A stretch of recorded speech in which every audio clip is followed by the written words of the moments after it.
Russia claims it foiled a Ukrainian drone attack against the Kremlin overnight and released pictures of Vladimir Putin in meetings today to show the attack failed. A teenage boy is under arrest after allegedly opening fire at a primary school in Belgrade early Wednesday morning, killing 9 and injuring 7. A court in Belarus sentences dissident journalist Roman Protasevich to 8 years in prison. An EU and UN-backed report says 250 million people around the world are potentially facing starvation and rely on handouts to survive.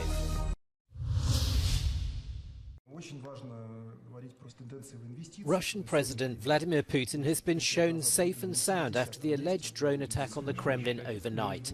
Moscow accuses Kyiv of trying to kill Putin in an attack allegedly captured by these images spread via Twitter and reproduced by some international media. In a statement, the Russian government says Putin was not in the Kremlin and that it will respond as and when it deems necessary. Spokesman Dmitry Peskov said the Kremlin would follow security advice as far as drones are concerned for the May the 9th victory parade. Ukraine's denied having anything to do with what happened. Presidential advisor Mikhailo Podolyak sees behind this alleged attack a plan to justify future terrorist actions or attacks against civilians in Ukraine. Later, he posted a video insisting. Щодо дронів над Кремлем. Все достатньо прозоро і все достатньо зрозуміло, але я все ж таки проговорю. По-перше, безумовно, Україна до цього не має жодного відношення. Тому що ніякої воєнної цінності в таких діях не існує. There are also those who suggest that this is the work of Russian partisans against Vladimir Putin and his Kremlin allies, just a few days before Moscow's May the 9th Victory Day parade. A teenager who allegedly shot dead 8 fellow students and a school guard in Belgrade has been detained. Police say a boy called Kosta Kekmanovic burst into a classroom and opened fire using his father's gun. 6 other pupils and a teacher were wounded in the attack. A senior official said the boy himself called police after the shooting. Euronews Serbia's Bojan Berkic says investigators are still trying to establish a motive. The citizens of Serbia are expressing their shock on social networks after the news they heard this morning and are trying to comprehend just what happened, because despite the fact that the Serbian nation is among the most armed in the world, school shootings have never happened before in Serbian history. And everyone is trying to get an answer to a simple question: what prompted a 14-year-old child from a primary school with exemplary behavior and prize-winning record to walk into a classroom and shoot his classmates and teachers? Now, there is no answer to this question. There have been some claims on social networks that bullying was the trigger, but we will not know until the investigation is over. Bojan Brkic, Euronews Serbia from Belgrade. Italian police helicopters over the Calabria region of Italy, home to one of the most extensive and powerful criminal organizations in the world. Early on Wednesday, a massive police operation codenamed Eureka targeted the 'Ndrangheta group simultaneously in 5 European countries. Photos released by Italian law enforcement shows drugs, guns and an unknown quantity of money which was seized in the raids. Il s'agit sans doute de la plus grande opération jamais menée contre la mafia calabraise en Europe. Plus de 1000 policiers impliqués dans les perquisitions de ce matin en Allemagne et 1400 en Italie, cela au départ d'un dossier belge. More than 150 people were arrested across Italy, Germany and Spain in the swoop that follows a 3-year investigation into the Italian mafia group. The Belgian federal prosecutor says he believes this includes some high-value figures. Those arrested are accused of, among other things, mafia association, trafficking of drugs and weapons and money laundering. Across Europe, police have seized 25 million euros worth of property and real estate.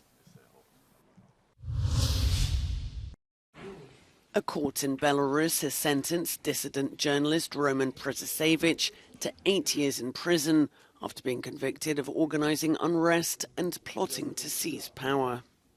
Protasevich ran a social media channel that was widely used by participants in mass protests against the disputed August 2020 election that gave President Alexander Lukashenko a sixth term in office. Protasevich was arrested in 2021 after the plane he was on was forced to land in Minsk. The leaders of Serbia and Kosovo have agreed to cooperate on identifying and locating hundreds of people still missing from the 1998-99 war. The pair are meeting in Brussels for talks on implementing an EU plan to normalise ties. But the EU's foreign policy chief Josep Borrell has admitted that on other issues the two sides remain apart. Kosovo declared independence in 2008, but Serbia refuses to recognise it and is accused of backing Kosovo Serbs in resisting Pristina's authority.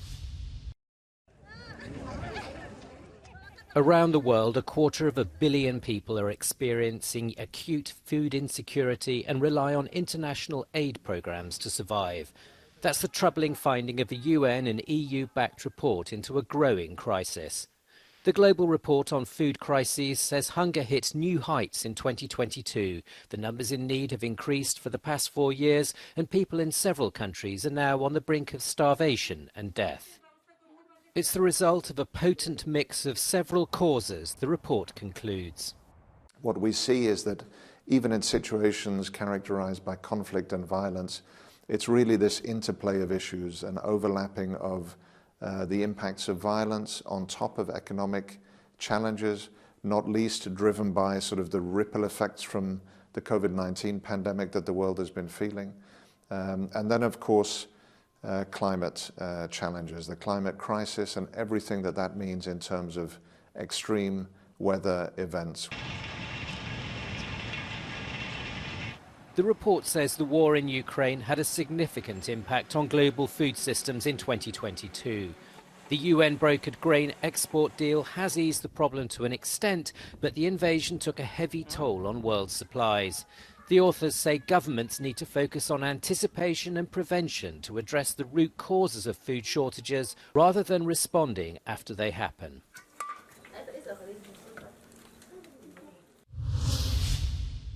Israeli forces and Palestinian groups in Gaza have agreed to a ceasefire after Israeli airstrikes pounded the coastal enclave all night.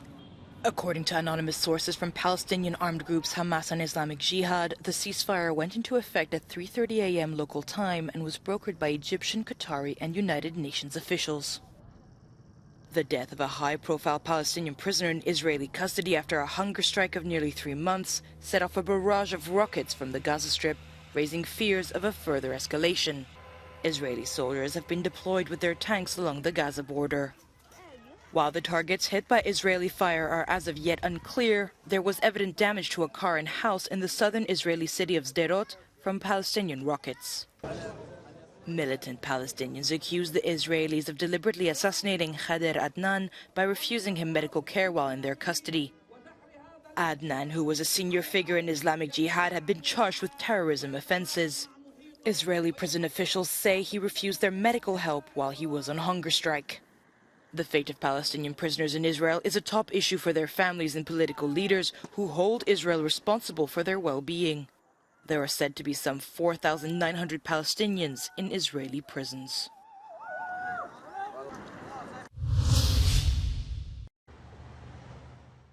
Paris-based NGO Reporters Without Borders has released its annual Press Freedom Rankings Index, and its conclusions are clear. Media freedom is in a dire state in a record number of nations, and journalism is under threat from artificial intelligence, propaganda and disinformation. With the advent of the digital era, the entire information landscape has changed, of course. Digital platforms have given us countless new ways for us to inform and express ourselves. But they're also providing fertile ground for those who sow disinformation and conspiracy theories. We find ourselves at a new crossroads. Norway remains the country with the freest press, followed by Ireland and Denmark. France gained 2 places and is ranked 24th. Brazil also progressed with the election of President Lula da Silva. Vietnam, China and North Korea are at the bottom of the ranking. Russia lost 9 places and is currently at the 164th position. According to Reporters Without Borders, the Middle East-North Africa region remains the most dangerous for journalists, in contrast to Europe, which is still the easiest for reporters to work in. Overall, the conditions for practicing journalism are poor in 7 out of 10 countries, according to the organization. Bubbles escaping from the Nord Stream pipeline. The pipes, built to carry Russian gas to Europe, were damaged in explosions in September last year. Now, an investigation by Scandinavian media has shown that Russian ships with the capability to conduct underwater operations were present in the area days before the blast. Journalists were able to consult radio communications from the Russian Navy and asked a Norwegian company specializing in satellite imagery to confirm the presence of suspicious vessels. There are 2 vessels that I found that looked not to be moving, so being quite stationary. They had no wake present. The vessel located here is very close. It's about 3 kilometers from this explosion site. And this one, located here, is virtually above one of the explosion sites. The journalists say it appears that the ships turned off their transmitter receivers, making them almost undetectable. But according to Russian naval communications, one of them arrived 5 days before the explosions and remained on site for several hours before leaving.